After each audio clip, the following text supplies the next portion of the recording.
going on, dudes and dudettes? So yes, I don't know if I did mention in the last video that Pau Gasol was getting inducted into the Hall of Fame officially this weekend, but yeah, it's pretty cool to hear his speech. Obviously mentioned Kobe and the trade that happened with the Lakers that obviously changed his career and becoming a two-time champion, and also getting to play for one of his most favorite teams growing up with Chicago as well for a couple of years, which is pretty cool. But yeah, overall, congrats. He's obviously, and I did find out this too, that he was the first Spanish player to ever be inducted into the Hall of Fame, which is pretty cool. Obviously, you have a lot more guys to look forward to getting in there. So yeah, congrats to him, and yeah, definitely well deserved. It was some of the great Laker years that I can remember.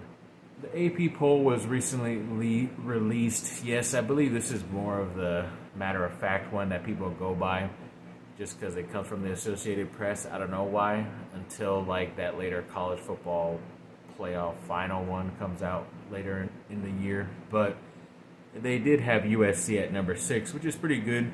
I think they're one spot less. I think there were 5 in the other one, in the coaches, or whichever one it was. But this Associated Press, they're down one spot to 6, which still isn't bad. I know a lot of people still don't think USC is a top 10 team, because even though they somehow still were able to win 11 games last year, to the tougher games that they played against the tougher opponents, they weren't able to get those victories. And obviously people still don't believe in this defense, even though they got a lot of good transfers, and a lot of the guys that they do have in their second year are developing in this system under Grinch. A lot of people still believe they're out of the top 10, and it makes them upset for some reason. And even though this is not like it's the final setting that's going to happen, teams are going to move up and down either way. So I don't know why people are so upset. And I know it's always like the SEC, people in the South always want their teams in there, and it's like you're not going to get all 3 or 4 teams in the Final Four. It's just not going to happen. And if it does, then I'll definitely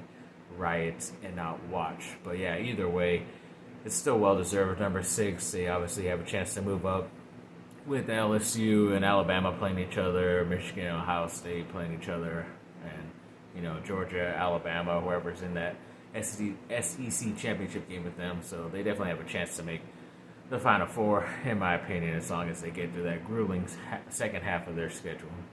One of the 5-star top defensive linemen in the country, Eddrick, who I believe he's out of the state of Georgia, recently said, I think I mentioned this a couple months ago, but yes, he's still planning to announce, which is actually on my birthday next Tuesday, I think it is, on August 22nd.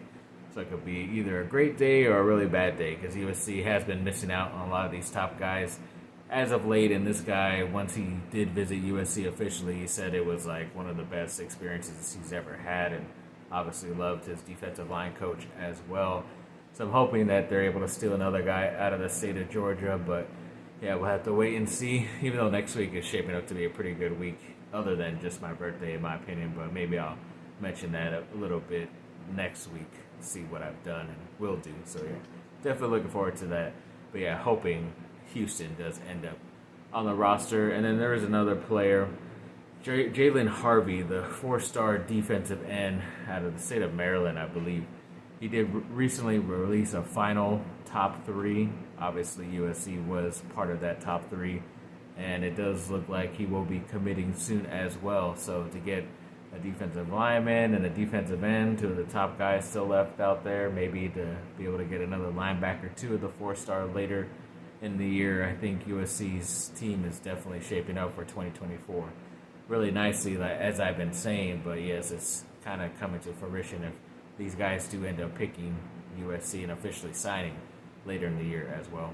And USC basketball, it looks like they're maybe have played their final game in Greece on their little vacation trip out there. I'm not 100% sure, but they did once again beat this team, KKSC Derby or whatever they're called, 96-87. So, excuse me, they didn't really destroy these teams from Greece. I don't even know officially if these teams are professional or something out there in those leagues in that country, but either way, you're still playing against some of these guys who may have also played in not only the NBA but college as well, and they're just trying to make a living out there in that country. But yeah, it's a nice way to get out there, show your stuff, and then hopefully build up towards the season later in the fall.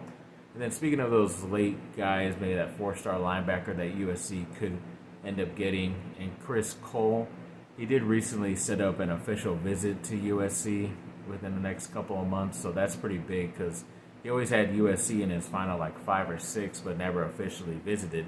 I know the other schools on his list he did visit, but it looks like he's taking his commitment date down to the wire later in the year to get these official visits out of the way. And as long as you're going to officially visit USC, I think they still have a pretty good chance at those players, because sometimes guys will say USC's there and they don't really end up going and don't end up picking them, obviously, because they didn't go visit and hear from the coach themselves. But yes, this is another good step towards getting another top 4-star linebacker in Chris Cole. And a 2025 tight end, Bear Tenney, I believe that's how you say it, he did recently cut his list down to 12 schools, and he says there's going to be a commitment soon. You already know that I kind of don't like when these guys commit so early, especially him, because he's not even going to be here next year. It's the following season. So it's yeah, he does pick a school, but there's so much time. If he does end up picking USC, because I know he has some high regard for USC, it just seems like there's still too much time left in between the next official signing date that he will end up leaving. But might be some good momentum heading into 2025 if he does end up sticking around and still liking the program. But I don't know, we'll just have to wait and see when it comes to him. And Matt Barkley recently, I think he finally is back with the Buffalo Bills. He did leave for a season, but now he's back to try to get that backup spot to Josh Allen, obviously. But he did show out. He went 14 for 15.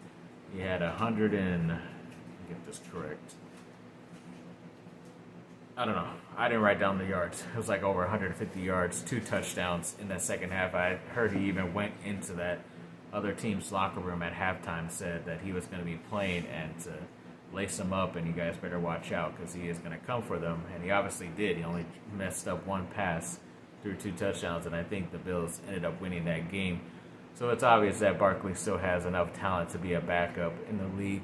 Obviously don't want anything to happen to Josh Allen, but if it did, I think that team would still be pretty good and copacetic, in my opinion, and will be able to go pretty far, even with Matt Barkley at the helm of that team. And then Sam Darnold even kind of impressed in his loss to the Raiders. He came in after halftime, I believe, had a really nice 37-yard pass to Ronnie Bell, had a couple other nice passes. It just looked obviously way easier for him in that type of offense, and it's pretty obvious because it's San Francisco's and it kind of caters to that quarterback. But that's all he pretty much needs is a new scenery and a new opportunity, and I think he is going to do well if he does end up getting a shot to start for that team in San Francisco.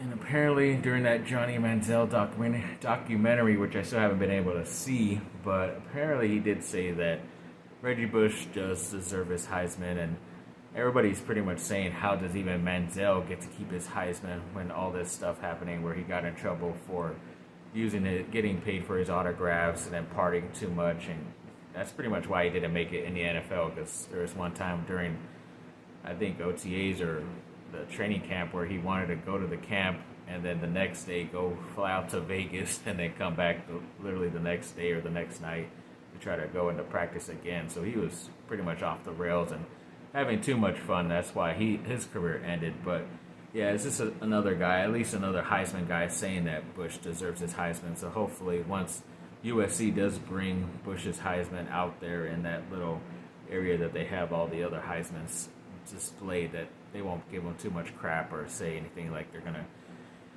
punish them or whatever like they would have in the past. So hoping that does not happen. But yeah, at least somebody's speaking up for Reggie Bush there. And the LA Chargers played the Rams last Saturday. Were able to get that victory 34-17. The rookies definitely played well. Darius Davis, that 4th-round wide receiver, returned a punt for a touchdown. That's what he basically was brought in to do. Quentin Johnson, the 1st-round wide receiver, scored a touchdown as well. And then even Elijah Dotson, who was an undrafted guy from a 2nd or 3rd division school, scored 2 long touchdowns for them. And I think that ended up being the reason why Larry Roundtree, the 3rd, who was a running back on the Chargers that they drafted a couple years ago, was recently cut on Monday also. So yeah, these rookies are showing out, and hopefully they will continue to do that and make it harder for, and push the veterans to become better to try to make this team. But yeah, overall, it was a pretty nice thing altogether for them. And then when it comes to the Lakers and the Suns, apparently that's going to be the home opener for the Lakers. I think they start on the road. I don't know. I forget who it was. It might be Denver. I could be wrong. But it's their home game. So that's only kind of interesting because it would be the first time if both of the players are playing that LeBron and Kevin Durant would play against each other in like 5 years. For some reason, they've always missed each other, whether it's due to injury or somehow resting. For some reason, they haven't played against each other, even though these are two of the top 5 players in the game. So it's kind of weird, but I think the NBA was trying to force this to make it happen and kind of be like a nice introduction to the season to have two of these top guys go against it. So that's going to be pretty cool. And then Marquise Bolden, yes, the ex-Duke player. He hasn't really been able to make it in the league, but this like whole FIBA stuff, playing for your country, is actually helping him out pretty well because he did end up scoring like 40 points, 10 rebounds, and 2 assists. So definitely looking forward to see if he gets another chance in the league as well. But yeah, it's obvious that he wasn't playing against a great competition, but he showed out, and that's what he needed to do. And then the Team USA basketball recently had a couple of exhibition games. The first one was against Slovenia, which I thought they were going to play against Luka, but he ended up sitting out that game. But of course, they ended up winning that game pretty easily, 92-62. And then they had a pretty big game against Spain. I think it was Sunday, which is obviously one of the better teams out there, other countries in the world when it comes to basketball. And that was a lot closer game. It was like 98-88, came down to the wire. But either way, still nice to get that going. And I think they end up having the more official FIBA games in Abu Dhabi coming up soon. And I forget who they officially play, but those games will count towards their ability to see. As long as they win those, then they should be officially into the next Olympics or something like that. It's some type of qualifying for that type of crap. So hopefully they do get those wins so they don't have to worry about trying to force, play those other games to try to force themselves into the tournament. And then, yes, Duke offered a 5-star center, I believe it's next year, and Kaman Maluik.